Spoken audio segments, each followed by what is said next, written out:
Vishwaksena education system, because of our 5 pillars of Vishwaksena education system, there will be no detention here. ஒரு student நம்மள்ட்ட சேர்றாருன்னா அந்த ஸ்டூடெண்ட்டினுடைய எவாலுவேஷன்லாம் பார்த்து பீரியாடிக்காக monitor பண்ணி 12th தான் இந்த ஸ்கூல் விட்டு அவங்க போகணும். இன் பிட்வீன் இயர் நீ ஃபெயில் ஆகிட்ட, நீ வேறு ஸ்கூலுக்கு போக நாங்கள் பண்ண மாட்டோம். ஆனால் அதே சமயத்தில் ஆட்டோமேட்டிக் ப்ரொமோஷன் கிடையாது. பாஸ் ஃபெயில்ன்றது மார்க் இல்லை. 35 மார்க் வாங்கினேன், 33 மார்க் வாங்கினேன், 35 மார்க் வாங்கி வர 8th 9th 10th கொண்டு வந்துட்டேன், என்ன பிரயோஜனம்? ஒரு பிரயோஜனம் கிடையாது. 40 மார்க் வாங்கி +2ல பாஸ் பண்ணுறது ஒன்று தான், ஃபெயில் ஆகிறது ஒன்று தான். I'm not talking about it. Did I fail to get a seat in NEET? Did I fail to get a seat in a good engineering college? Did I fail to get a seat in IIT? And the aspiration இருக்குல்ல, அதில் we will not allow him to fail. What is your policy on detention? இந்த regarding நான் வந்து I want to put it on the social media. ஏன்னா எங்கேயும் ஏதோ ஒரு பேரண்ட்டுக்கு இது வந்து பயனுள்ளதாக இருக்கலாம். டிடென்ஷனை பொறுத்த வரையில் our Vishwaksena system of education, we are talking about 5 pillars of Vishwaksena education system. In the system there is no detention. In the system நான் சொல்றேன்.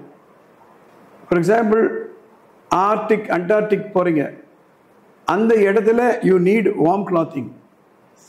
அதே இந்த சம்மரில் டெல்லியில் என்ன warm clothing தேவையில்லை. ஸோ நம்ம சிஸ்டத்தில் Vishwaksena education system, because of our 5 pillars of Vishwaksena education system, there will be no detention here.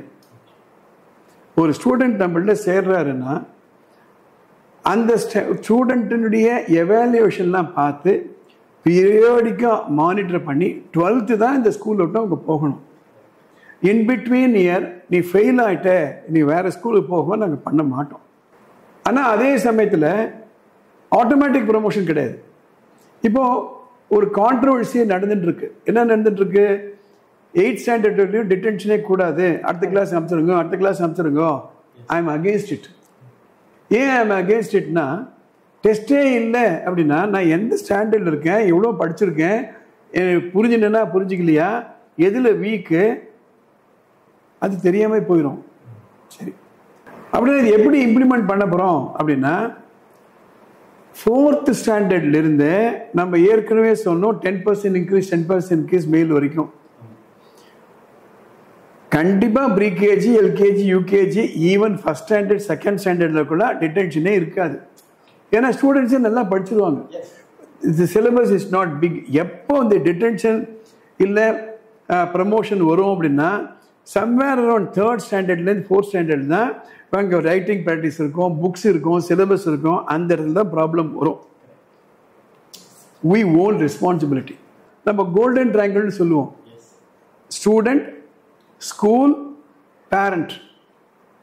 இப்போ ஸ்கூலுக்கும் ஸ்டூடெண்ட்டுக்கு இடையில் என்ன கான்ட்ராக்ட்னா, நீ தினம் ஸ்கூலுக்கு வா, எங்கள்கிட்ட நல்ல டீச்சர்ஸ் இருக்காங்க, we have a systematic way of teaching, that is the contract. I will not breach any contract.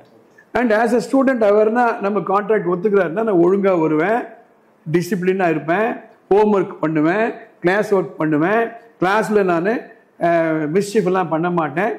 Contract. ஸ்கூலுக்கும் டீச்சருக்கு என்ன contract?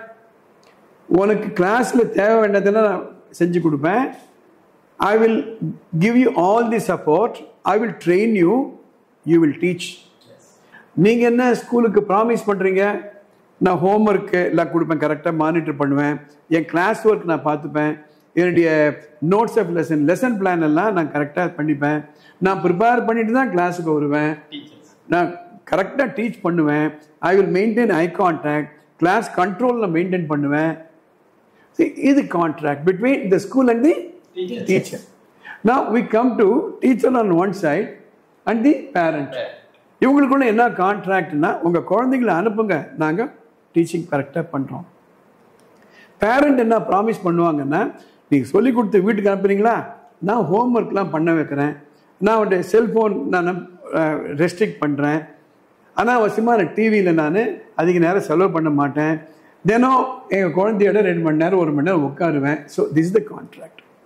So we assure on behalf of Vishwaksena education system there will be no detention in Vishwaksena. First standard சேர்ந்தாச்சுன்னா 12th வரையில் ஏன் அப்படின்னா ஒரு detention என்பது stigma.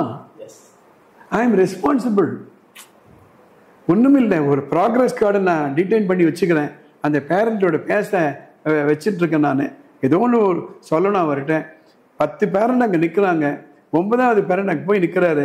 அந்த டீச்சர் உங்கள் ப்ராக்ரஸ் கார்டு உங்கள் ப்ரமோஷன் கார்டு ஆஃபீஸில் இருக்குன்னு சொன்னால் அவருக்கு பக்கு பக்குன்னு இருக்கும்.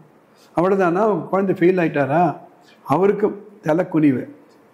அடிக்கடி ராதா மேடம் சொல்லுவாங்க, அந்த குழந்தையுடைய செல்ஃப் ரெஸ்பெக்ட் ப்ரெஸ்டிஜ் போயிடும்.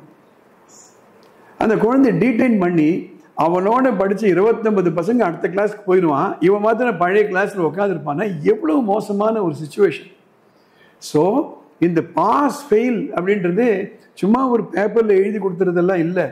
அப்போல்லாம் நாங்கள்லாம் படிக்கும்போது at least all of us are old enough ஸ்கூலுக்கு போய் போர்டில் ஒட்டிடுவாங்க பாஸ் ஃபெயிலியர். எதிர் வரும்போது பையன் சொல்லுவான், டே நீ பாஸ்றான்ட்டா நான் போக வேண்டியதில்லை. எது ஒரு மாதிரி போனான்னா சரி நமக்கு ஏதோ ப்ராப்ளம் போயிருக்கு, அங்கே போயிட்டு ஃபெயில் என்ன வீட்டுக்கு வரத்துக்கே நமக்கு கஷ்டமாக இருக்கும். So it's a very very emotional issue detention அப்படின்றது. So on behalf of Vishwaksena education system I repeat, இந்த சிஸ்டத்தில் நோ டிடென்ஷன்.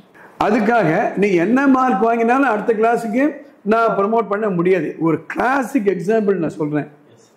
கொரோனா பீரியடில் 2 வருஷம் கிளாஸே நடக்கலை. அதுக்கப்புறம் வரும்போது 2 வருஷம் அந்த ஃபவுண்டேஷனே இல்லாமல் வராங்க. அதனுடைய எஃபெக்ட் இன்னைக்கும் நமக்கு தெரிஞ்சுக்கிட்டு இருக்கு. எஸ்பெஷலி இந்த வருஷம் தெரியுது நமக்கு. 3rd ஸ்டாண்டர்ட் 4th ஸ்டாண்டர்ட்லாம் வரும்போது ஃபர்ஸ்ட் ஸ்டாண்டர்ட் செகண்டரி படிக்காமே வந்திருக்காரு அவர். அந்த போர்ஷன் யாருமே கவர் பண்ணலை. பிரிட்ஜ் கோர்ஸ் சஜஸ்ட் பண்ணாங்க, but it was not done. ஒரே ஒரு கிளாரிஃபிகேஷனை கொடுக்க விரும்புகிறேன். நார்மலாக நம்ம பாஸ் ஃபெயில்னா எவ்வளோ மார்க் நமக்கு ஞாபகம் வரும்? 35. அதில் தான் I want to change. Pass ஃபெயில்ன்றது மார்க் இல்லை. 35 மார்க் வாங்கினேன், 33 மார்க் வாங்கினேன், 35 மார்க் வாங்கி ஒரு 8th 9th 10th கொண்டு வந்துட்டேன், என்ன பிரயோஜனம்? ஒரு பிரயோஜனம் கிடையாது. 40 மார்க் வாங்கி +2ல் பாஸ் பண்ணுறது ஒன்று தான், ஃபெயில் ஆகிறது ஒன்று தான். I am not talking about it. Did I fail to get a seat in NEET? Did I fail to get a seat in a good engineering college? Did I fail to get a seat in IIT? And the aspiration இருக்குல்ல, அதில் we will not allow him to fail. அப்படின்னா இந்த பார் தம்பி, நீ NEET படிக்கணும் விருப்பப்படுறியா? உட்காந்து படி. அதுவும் 8th நம்ம ஆரம்பிச்சிருவோம். சயின்ஸில் எவ்வளோ மார்க் வாங்குற, உனக்கு என்ன கோல்? இன்றைக்கி மார்னிங் ஒரு பையனை கேட்டேன், என்னடா உனக்கு ஆசை கேட்டால் ஐபிஎஸ் ஆகணுன்றான். நான் உடனே மார்க் காமிக்க, தம்பி இது மார்க் நீ வாங்கியிருக்க, இதிலே நிறைய வாங்கணும் தம்பி அப்படின்னு சொல்கிறோம். ஸோ நீட்டு ஒரு குழந்தை படிக்கணும் அப்படின்னா நீட்டு போகிறதுக்கு இவ்வளோ மார்க் வாங்கணும் அவங்க சொல்லி அந்த 720க்கு 600 வாங்க வைக்கிறது தான் பாஸ். நம்ம அதே சமயத்தில் நான் சொல்கிறோம் நீட்டுக்கு கோச்சிங் தேவையில்லை நம்ம சொல்கிறோம். If the parents want any kind of clarification, there's a number going on there. If you have any query, you can send a WhatsApp message. Don't telephone, WhatsApp message. We'll cover it in the next episode.